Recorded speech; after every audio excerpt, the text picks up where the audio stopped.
Hello, and welcome to today's Safety and Health webcast, Confined Spaces in Construction, What You Need to Know to Stay Safe and in Compliance, sponsored by Industrial Scientific Corporation.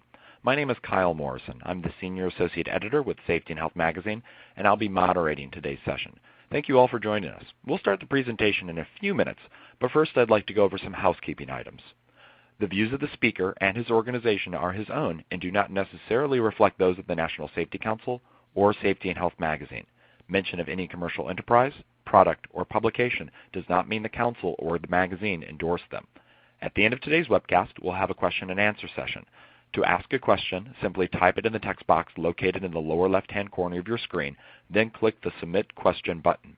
You can feel free to ask your question at any point during the presentation. You don't have to wait for the Q&A session to begin. We'll try to answer as many questions as we can, but due to the large number of participants today, we may not get to all the questions. However, all unanswered questions will be forwarded on to today's speaker. For basic troubleshooting information, please click the Help button located on your screen. At the end of the webcast, you'll be asked to complete an evaluation survey, and I'll talk a little bit more about that after the presentation. This webcast will be archived for 3 months, so you can access it after today's live presentation. Within about a day, just return to this URL to view the archived webcast. With that, I think we're ready to begin. Our speaker today is Dave Wagner, the Director of Product Knowledge and iNet Product Manager for Industrial Scientific. For the last 30 years, Dave has been involved in the development of innovative solutions to complex gas monitoring problems. He is also a member of the AIHA Real-Time Detective Systems Committee and serves on the NFPA 350 Committee, creating a best practice guide for confined space entry. Dave?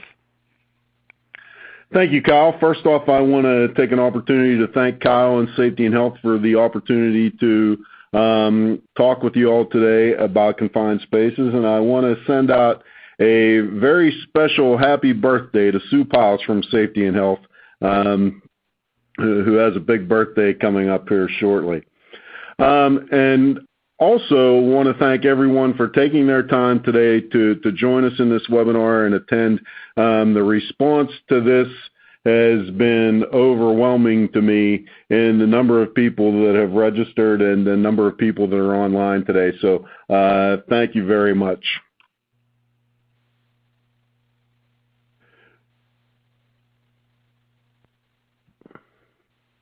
When I talk about and think about confined spaces, and today we're going to talk primarily about confined spaces in construction, but when I think about confined spaces, it's very difficult for me not to think about and go back to the first time I was ever introduced to a confined space.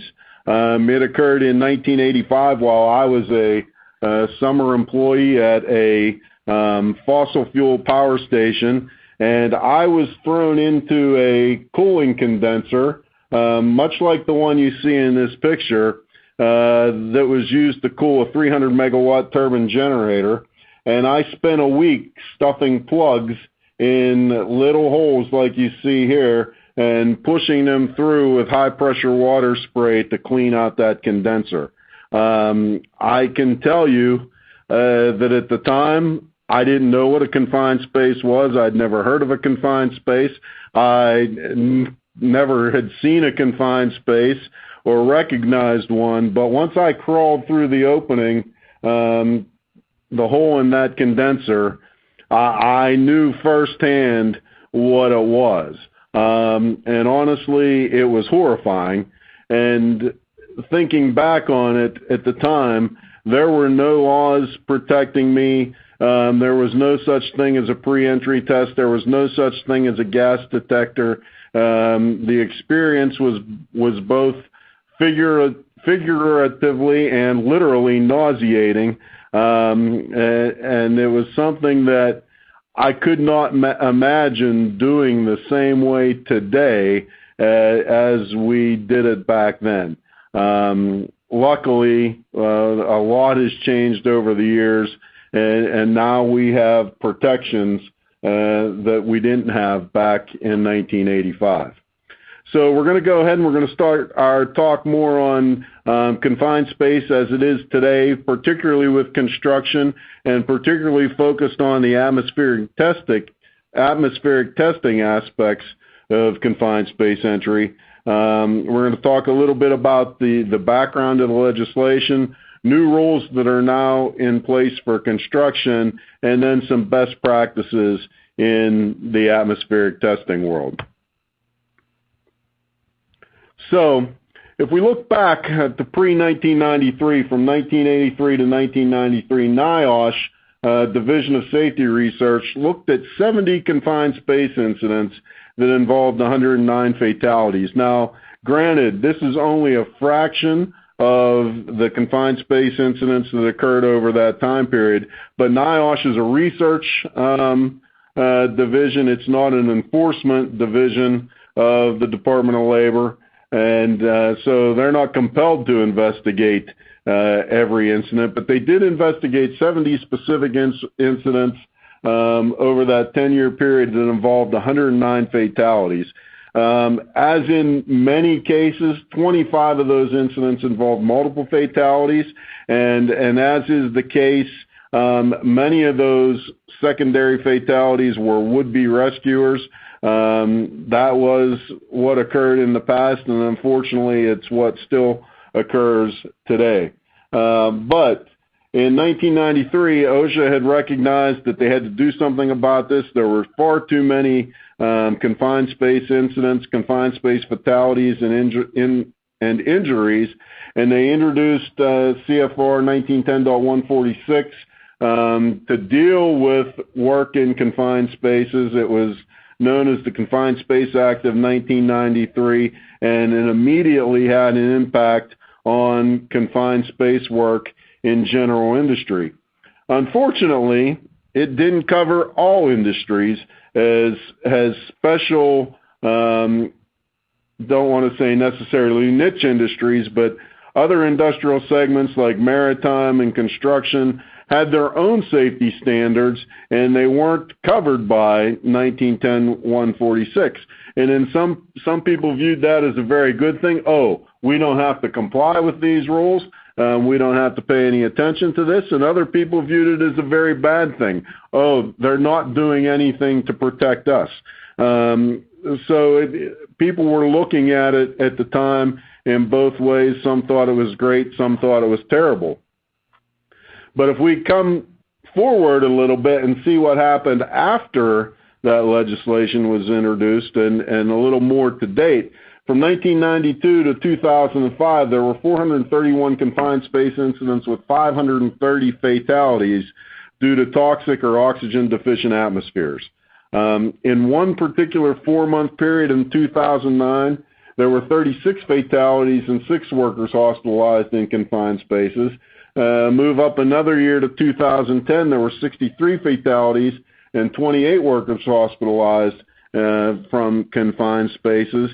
And oddly enough, construction and maintenance accounted for most of those fatalities. So there was clearly a gap in the protection that was being offered by the standard, and we were seeing a lot of injuries, a lot of fatalities in construction. I can tell you most recently, if any of you on with us today are from the Pittsburgh area, in the last 12 months we have had a number of confined space incidents in the construction industry here locally, involving trench collapses and a few other things. A couple of those were fatal. There were several industries, but it is still confined space injuries, confined space deaths are still occurring today, and OSHA has taken a step towards correcting that in the construction industry.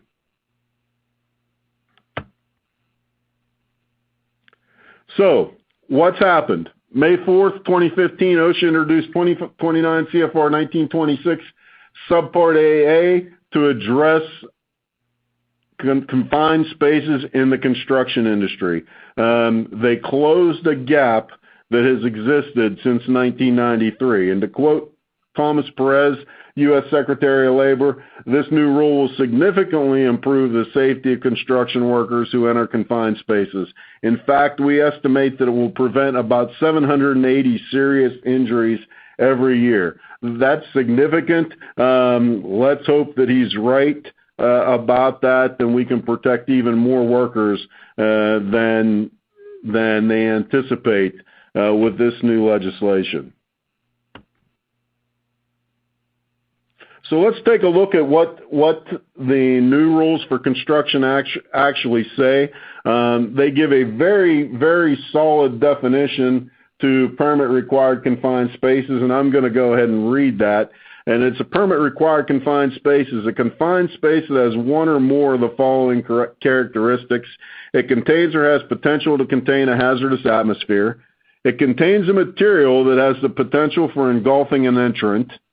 It has an internal configuration such that an entrant should be trapped or asphyxiated by inwardly converging walls or by a floor which slopes downward and tapers to a smaller cross-section, or it contains any other recognized serious safety or health hazard.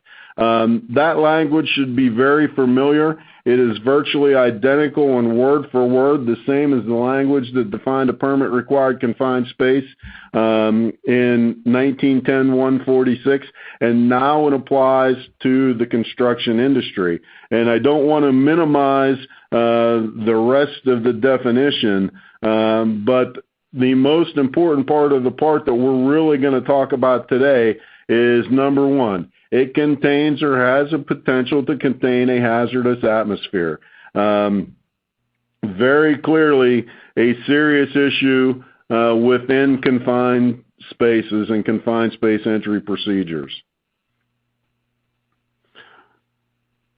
So what is a confined space? What are confined spaces in construction? Well, they exist in sewers, pits, manholes, crawl spaces, attics, boilers, utility vaults, HVAC ducts, concrete pier columns, silos, drill shafts, a lot of things that you would picture to be a confined space, any hole that you have to get into, essentially any small opening that you have to crawl through, it's probably a confined space. And if it has the potential to contain a hazardous atmosphere, again, the potential to contain a hazardous atmosphere, it becomes a permit required confined space and falls under the guidelines that we are talking about today. So, what do the new rules for construction say?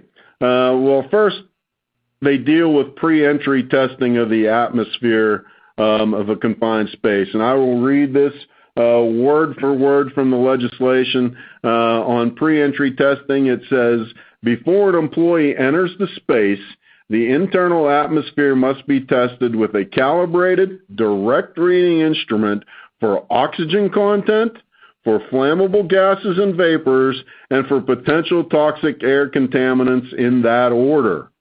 Any employee who enters the space or that employee's authorized representative must be provided an opportunity to observe the pre-entry testing required by this paragraph. That second sentence, that language is very significant. When 1910-146 was introduced in 1993, that language did not exist. It didn't specifically give the employer or the employee, the entrant into the confined space, the right to verify that the appropriate pre-entry testing was done, to look at the results.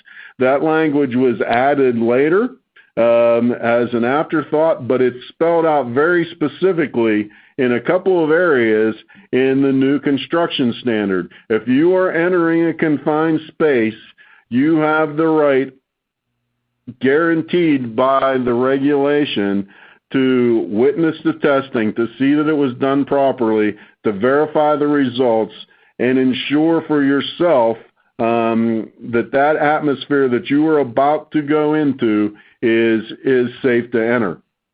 So a very significant piece of the pre-entry testing language. The other piece, again, it mimics 1993, but the atmosphere must be tested with a calibrated direct reading instrument for oxygen content, flammable gases and vapors, and potential toxic air contaminants in that order. And the key there is in that order. It's very important that oxygen content is tested for first. Why? Because asphyxiation due to lack of oxygen is the most common cause of fatality for death and injury in confined space incidents. So number one, first and foremost, lack of oxygen is your most prevalent hazard, and it should be tested for first. But the oxygen concentration also gives us insight into what we can expect to see or what the meaning of our readings for flammable gases and vapors may be. If we have a low oxygen content, we may want to question the results of our tests for flammable gases and vapors, as a lot of the sensors used to detect combustible gases are dependent on the oxygen concentration in the space. So looking at that oxygen content first tells you two things. First and foremost, whether the air is safe to breathe from an oxygen standpoint, whether you can actually live in it, and two, whether or not the readings you're getting on your combustible gas sensors are true and accurate.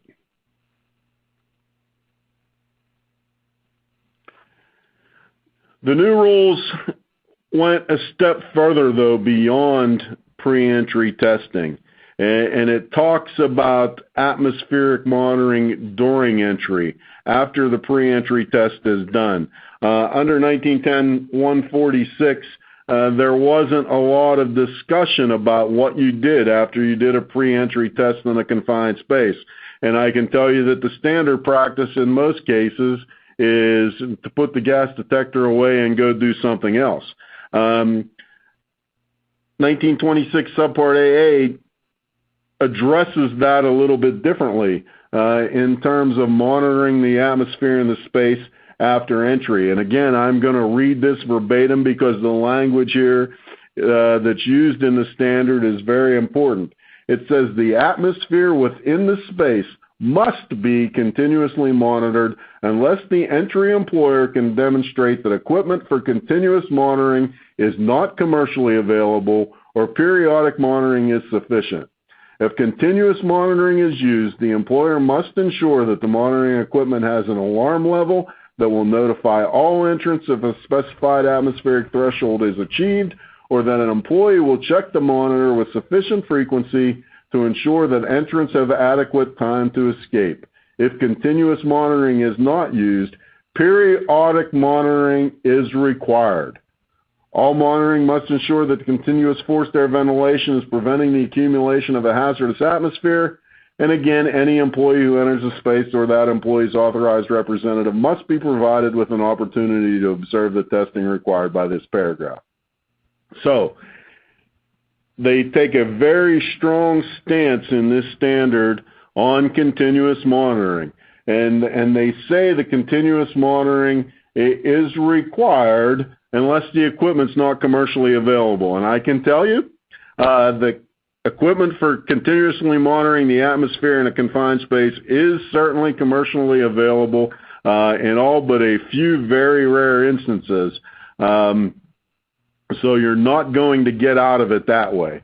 And I believe as this standard is enforced, that ensuring that the space does not have potential to hold or contain a hazardous atmosphere is going to be very difficult. So I think for the most part, you can bank on continuous monitoring of a confined space being required. And even beyond that, which is a huge step forward from the general industry regulation, the standard clearly states that if you're not using continuous monitoring, periodic monitoring is a must. And the days, at least under this standard, of doing a pre-entry testing on a confined space, putting the monitor back in the truck and going about your business are gone. That is not acceptable in any way under this particular standard.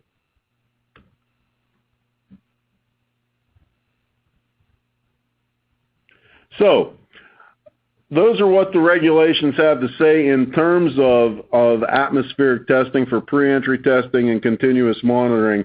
I want to turn now and focus on some of the best practices in atmospheric testing and how you deal with those aspects of the standard.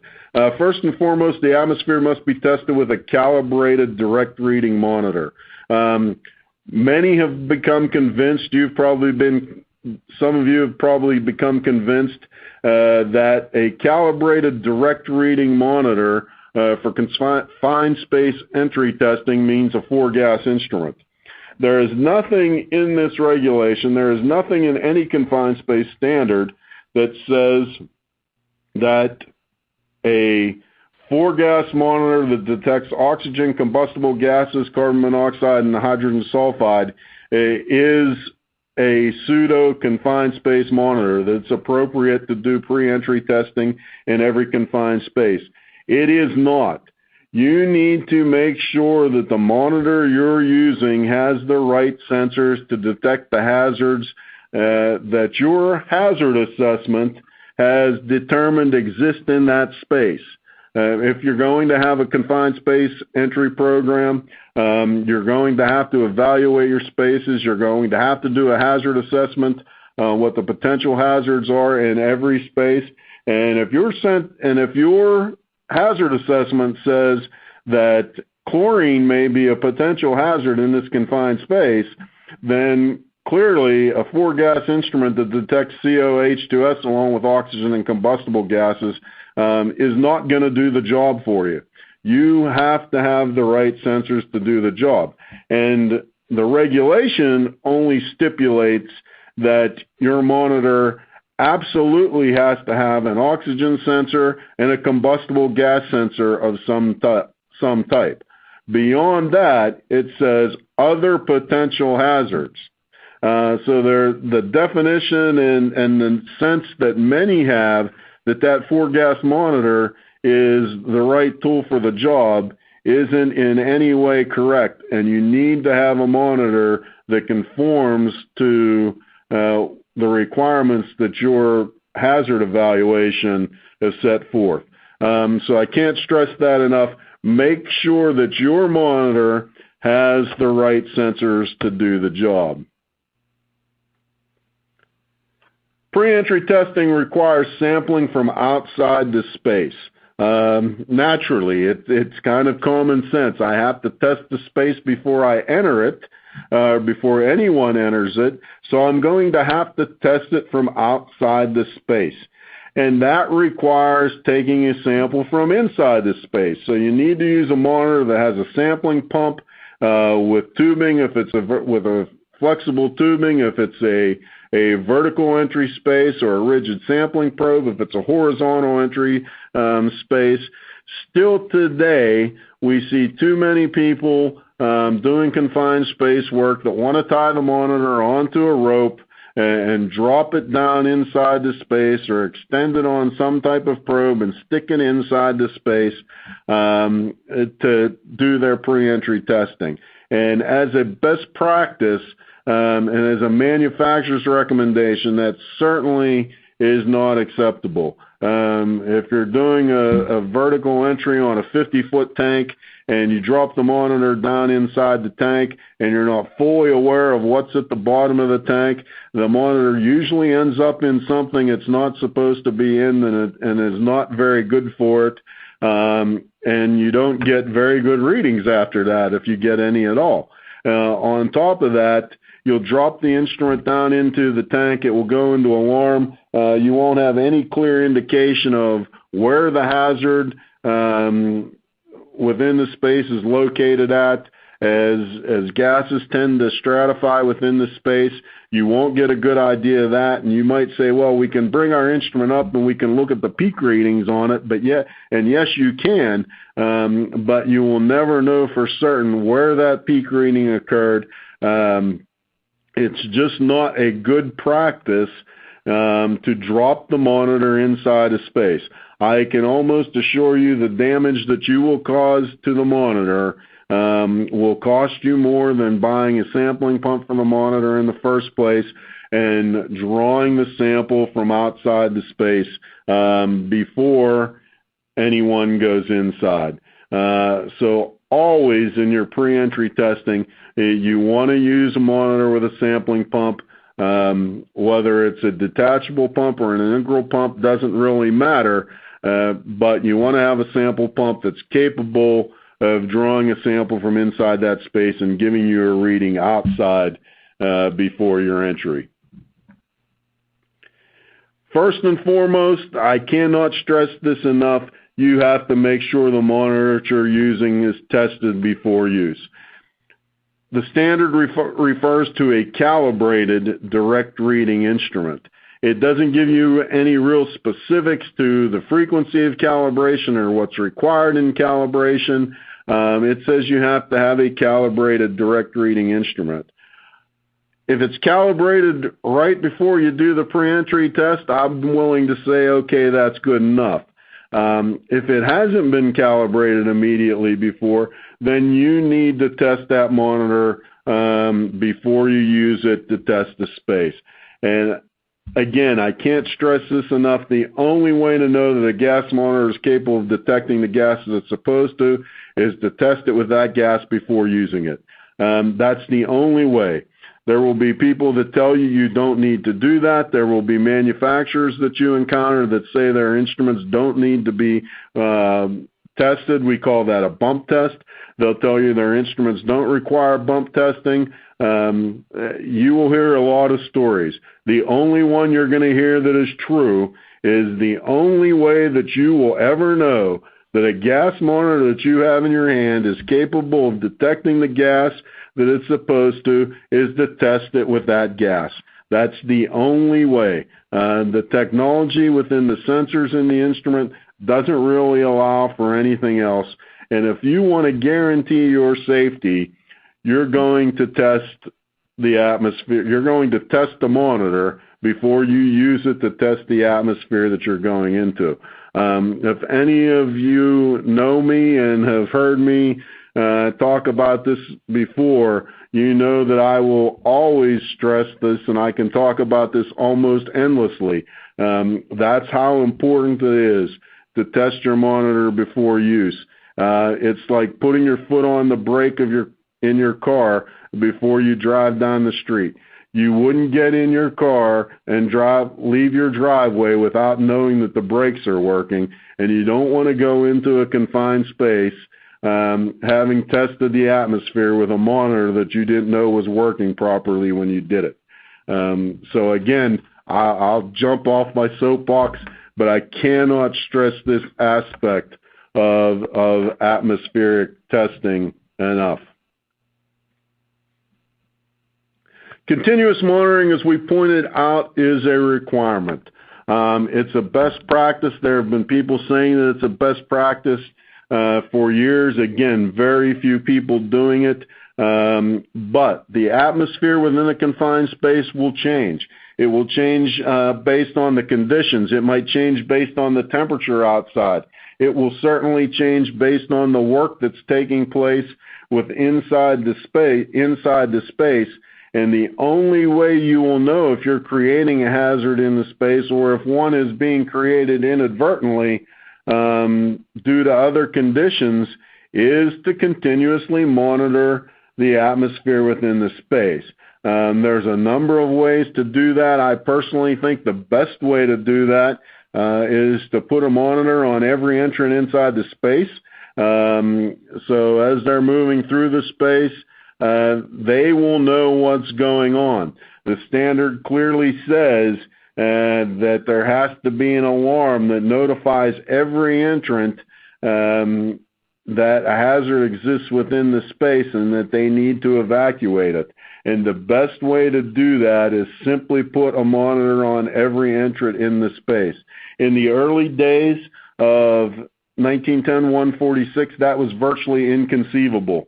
Monitors were much more expensive than they are today. It wasn't practical to put a monitor on economically or feasibly to put a monitor on every entrant into confined space, and it's very, very difficult to make that argument today.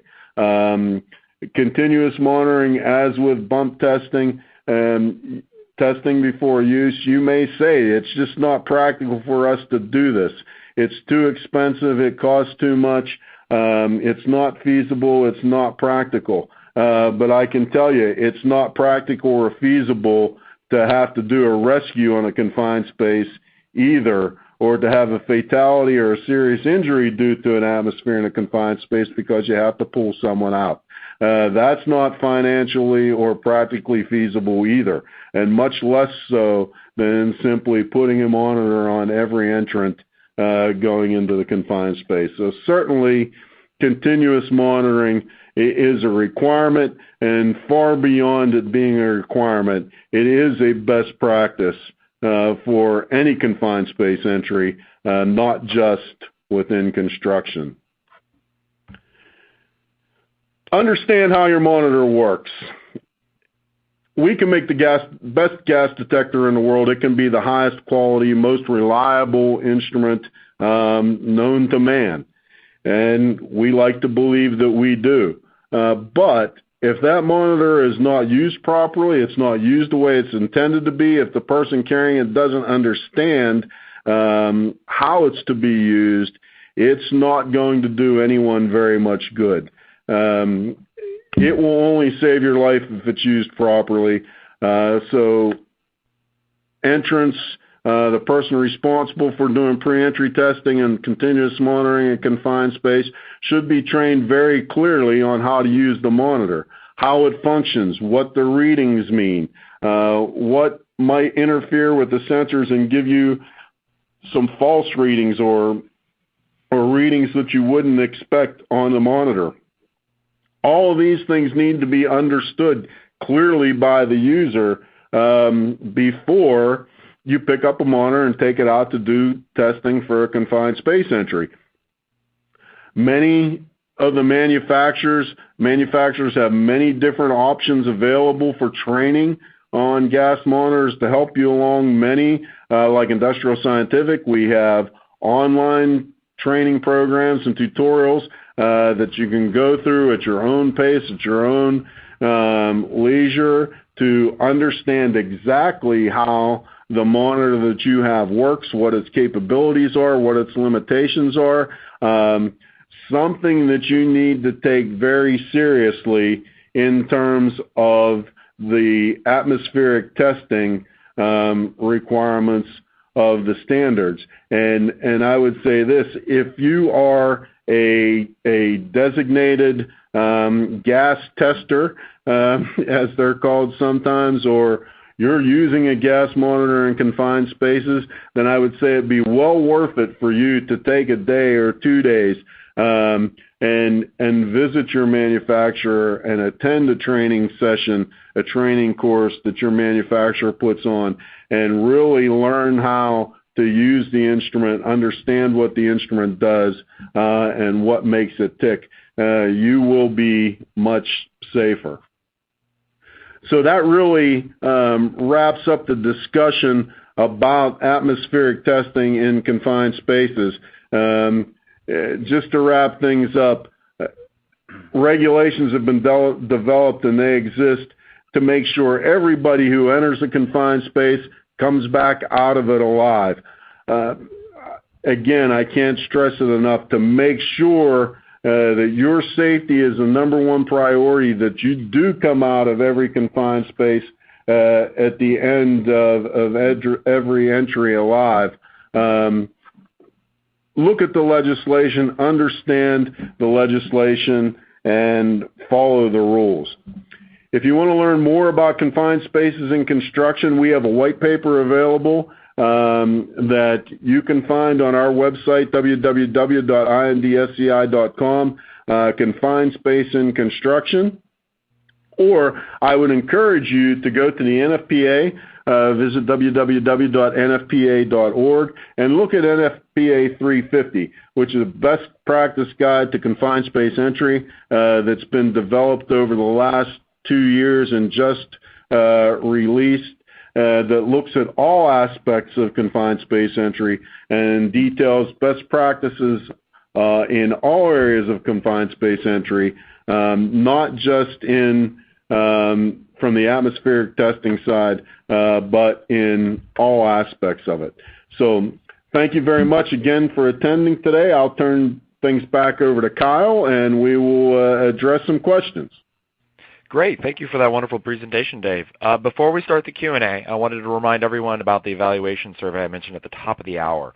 This survey should be appearing on your screen now, and we ask that you consider completing it to let us know your thoughts.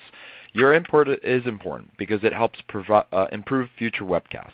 So please do take the time to fill out the survey. If you don't see the evaluation survey on your screen, please make sure your pop-up blocker is turned off. All right, we have a bunch of questions, and we're going to try to get through as many as we can. But I want to start, Dave, with kind of a simple one, which is, does the construction standard consider all confined spaces to be permit-required confined spaces? Yeah, no, it does not.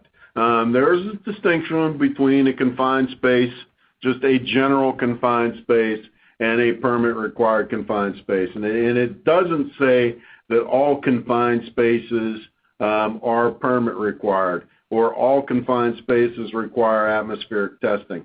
The permit required confined space is really defined exactly as the language says, with potential to engulf an entrant, potential to contain a hazardous atmosphere.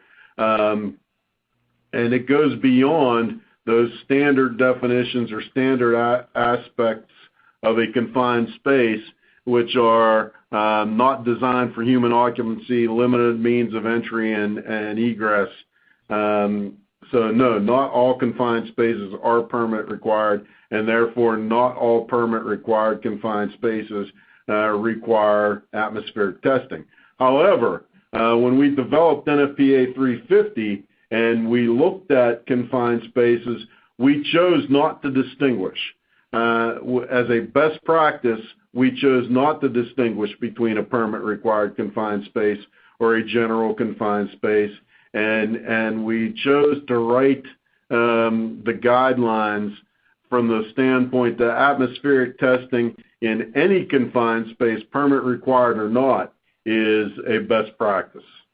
Okay. With that in mind, if it's best practice to do atmospheric testing in all confined spaces, what does the requirement or the OSHA regulations say about atmospheric testing with non-permit confined spaces? Do you have to do atmospheric testing in those non-permit confined spaces? No. According to the OSHA standards, according to the new construction standards, or the general industry standard for that matter, if your initial assessment of a confined space says there is no potential to contain a hazardous atmosphere and that it is not a permit required from confined space, there is no legal requirement to test the atmosphere prior to entry. But it's just, as you said again, it's a best practice. It's just a best practice because you never know what might happen. Better safe than sorry. Great. We had some questions here related to bump testing. Could you explain the correct and proper way to conduct a bump test? Sure. So a bump test or a functional test of an instrument, if I wanted to define it, it's a brief exposure of the instrument and its sensors to the gas or gases appropriate for testing the sensors in the instrument to verify that the sensors, A, do respond to the gas and that the alarms on the instrument are functional. So when you do a bump test, you want to make sure that you have gas or gases at concentrations that exceed the alarm set points on the instrument, and when you apply it to the instrument, you verify that the sensors respond and that the alarms are functional. It's what it says it is. It's just a brief exposure of gas to the instrument. It's a bump. It's a functional check. What it is not is a check of the accuracy of the instrument. We don't do it to verify that the instrument reads within plus or minus 5% of what it's supposed to. We do it to ensure that if the instrument encounters an atmosphere that is going to be dangerous, an atmosphere that is going to threaten your life, that it will in fact respond and go into alarm. I don't care so much that if you go into a confined space and there's 300 ppm CO inside, that the instrument tells you that there's 295 or better. It doesn't really matter. What it matters is that if there's a hazardous gas concentration within that space, regardless of what it is, that the instrument saw it, it responded accordingly, it alarmed, and you were notified that you need to get out. Okay, great. I was hoping I could get a little clarification between bump test versus span calibration to a known quantity of gas. What's the difference? What's the difference? So again, a bump test is a test that tests the functionality to verify that the instrument is functioning. And that's all it's intended to do. A span calibration and a calibration checks the accuracy and establishes the accuracy of the monitor. And I don't want to minimize the need to have an accurate monitor. You certainly do. That's why the standards require a calibrated monitor. It needs to work accurately. But more importantly, it needs to function, and that's what you're testing with a bump test. You're just verifying the functionality. If we go back in time to the early days, a manufacturer's requirement generally, or a manufacturer's recommendation, was generally to calibrate the instrument before and after use. Well, clearly, as we have more and more testing of atmospheres and confined spaces going on, and more instruments used to test confined spaces on a day in and day out basis, it's probably not practical, I would agree, to calibrate those instruments both before and after each use. That's where a bump test comes into play, because it is a practical way to verify that the instrument is functional without necessarily being overly concerned about how accurate it is. So with that being said, does the OSHA rule have any sort of requirement for regarding calibration, or how frequently a monitor must be calibrated? Yeah, that's a great question, and unfortunately, it does not. OSHA, there are interpretations, published interpretations, that you would find on the OSHA website that a calibrated direct reading instrument refers to an instrument that is calibrated according to the manufacturer's recommendations. So if you're using an industrial scientific instrument, our recommendation is that the instrument is calibrated no less frequently than monthly. Other manufacturers may have different, and certainly do have different recommendations and requirements regarding frequency of calibration. I have long been a proponent of the fact that OSHA should take a stance on this and specifically state a calibration frequency like is done in some other industries, like the mining industry, but up until now they have not done that. So what would be your recommendation then? Just to follow the manufacturer guidelines, or I know you said it's not very practical these days to do it before and after a shift. What is best practice regarding calibration? Yeah, it's best practice is, in terms of frequency, is really what your organization deems it to be, but I would go a little bit further and say it should be no less frequently than monthly. Again, referring to NFPA 350, we recommend in NFPA 350 that calibration is done at least monthly. Okay. You mentioned at the beginning of your presentation that the folks should measure oxygen first. Do Yeah. all monitors do that? Do all monitors measure oxygen first?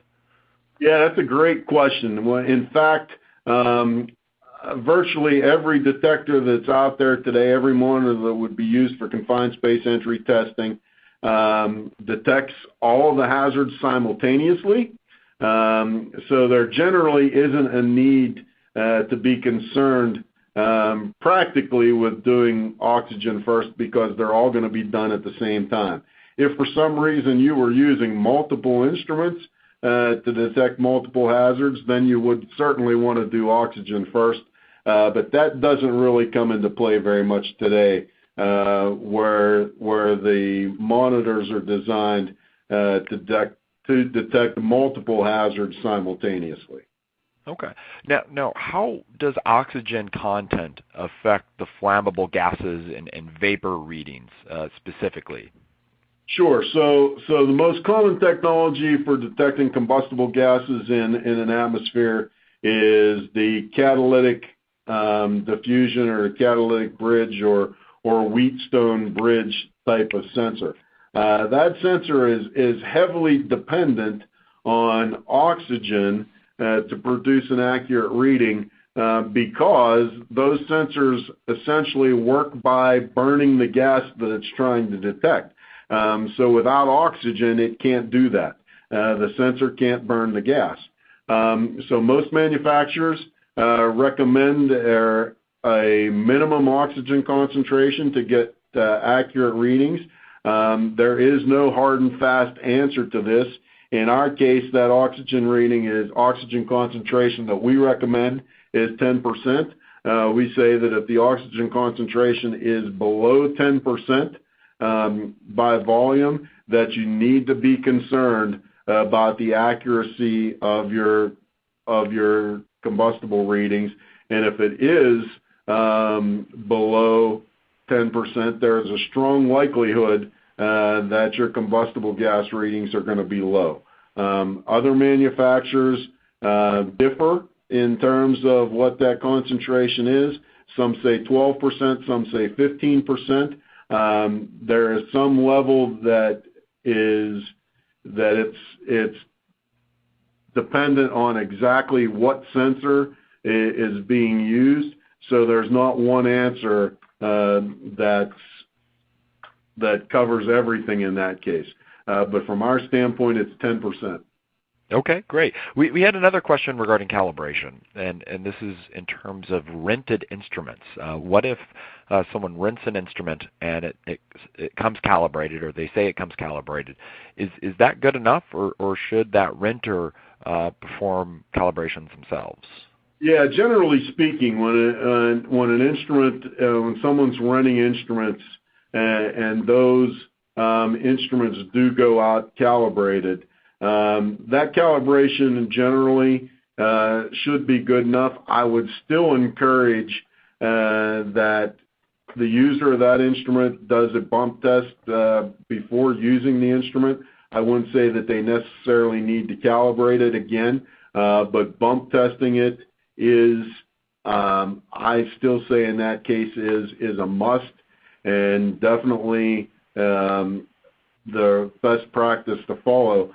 But I would add this: I would make sure that they get a certificate of calibration verifying that the instrument was calibrated from the company that they are renting it from, that it was calibrated before it was sent to them. And if it was not, if they're sending them out a monitor and the calibration, if it doesn't come with a calibration certificate, or the calibration certificate says that it was calibrated 3 weeks ago, I would be a little bit concerned with that. Okay, great. We had some questions here regarding OSHA requirements on documentation and record retention. Could you talk a little bit about what is required in that regard? Yep, this is a tough one. I'm no expert on OSHA requirements for record keeping. So I'll be a little bit sketchy here, and views on this are changing in some instances pretty quickly. First off, OSHA certainly requires that there be records of the calibration of the monitors, and that there be records on readings from the monitors kept along with the permitting process. And I am not certain of what the retention requirement is on those particular records. I believe it to be at least 1 year. But with that said, there are new interpretations of OSHA record-keeping requirements in terms of exposure records that say that anytime you are using a monitor capable of data logging, which most monitors today do have a data logging component, that the information recorded in that monitor, whether it's used for confined space pre-entry test, whether it's used for a exposure assessment, regardless of the use, the data within that monitor constitutes an exposure record, and therefore it must be maintained and kept for a period of 30 years beyond the termination of the employee, the termination of employment of that particular employee that it pertains to. So there are interpretations of the OSHA record-keeping requirements all over the map today. Okay. All right, thank you. We had a lot of questions that have come in regarding basically who's in charge, who's liable. When we have sites that might have contractors doing confined space work on someone else's property, or other workers coming in that under another employee or another employer, who ultimately is responsible for ensuring that these confined space rules are followed, and who's in charge of doing the monitoring and things along that nature? That is a great question. And the people that are asking that question probably noticed that I skipped by a slide on responsibility, and I did that because there are several interpretations that I've heard just within the last week of what's required. Under the old general industry regulations, responsibility was very clear. The owner-operator, the owner of the confined space was responsible. They were a responsible party. They had to make sure that there was a confined space program in place, that whoever was doing confined space entry had an appropriate program. If they did not themselves, if it was a contractor, that the contractor had a program. But ultimately, the owner-operator of the space had the responsibility. That, in my interpretation, and many interpretations I've heard under the new construction standard, has clearly shifted from the owner-operator being responsible for the confined space, but the general contractor having overall responsibility for confined space entry on a job that they are responsible for.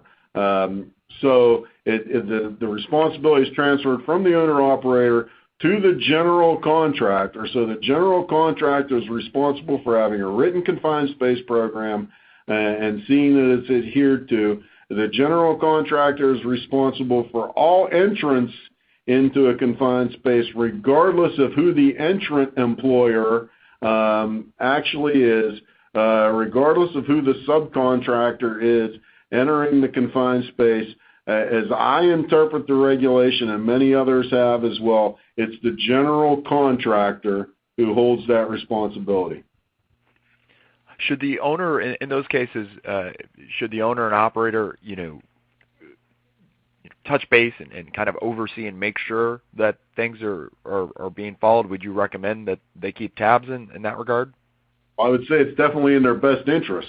And I've heard some people tell me that, the standard still requires that the owner-operator be responsible for making sure that the contractor is aware of the hazards and has done the hazard assessment on the confined space, like I said, to me, it doesn't read that way at all. It says the general contractor, but certainly it's within the best interest of the owner-operator, particularly if the confined space is going on in an area of the property where the owner-operator currently has operations. When you look at construction, sometimes you think you may be in situations where the owner-operator hasn't really taken possession of the property yet, and that is what this standard is really addressing when it says the general contractor has ultimate responsibility. If the owner-operator hasn't taken possession yet, and then it might be difficult to see or say how much responsibility they actually have. But it certainly is in the owner-operator's best interest to understand the confined spaces, understand what the hazards are, and know what's going on. Great, thank you. Regarding continuous monitoring, is that something that needs to be done if forced air ventilation is introduced into a confined space?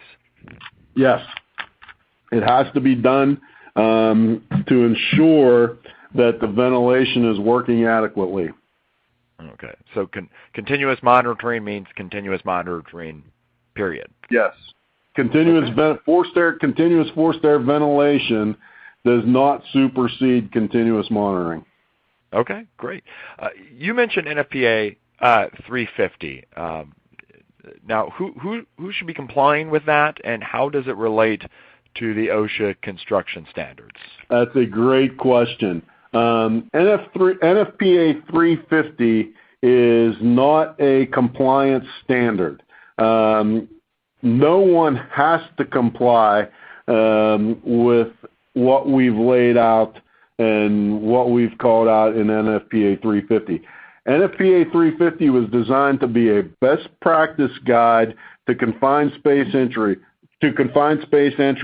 for people who are finding themselves in a position of having to create a confined space program for the first time, or people who have questions about what should be contained within a particular confined space program with regard to atmospheric testing, or with regard to rescue, or any of the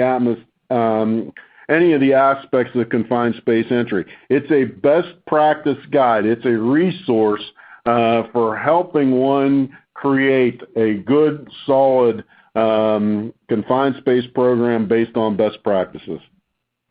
If you follow that document and adhere to that document, will you likely be in compliance with OSHA requirements? Yes, you will. Okay, great. Thank you. Well, unfortunately, we have run out of time. I apologize. We didn't get to everyone's questions. We got more than 100 questions that came in, so we couldn't get to all of them. But rest assured, all of the unanswered questions are going to be forwarded on to Dave. Once again, I hope you take time to fill out the evaluation survey on your screen to give us your feedback. And with that, that concludes today's Safety and Health Magazine webcast. I'd like to thank Dave, Industrial Scientific, and all of you who listened in. Thank you, and have a great day.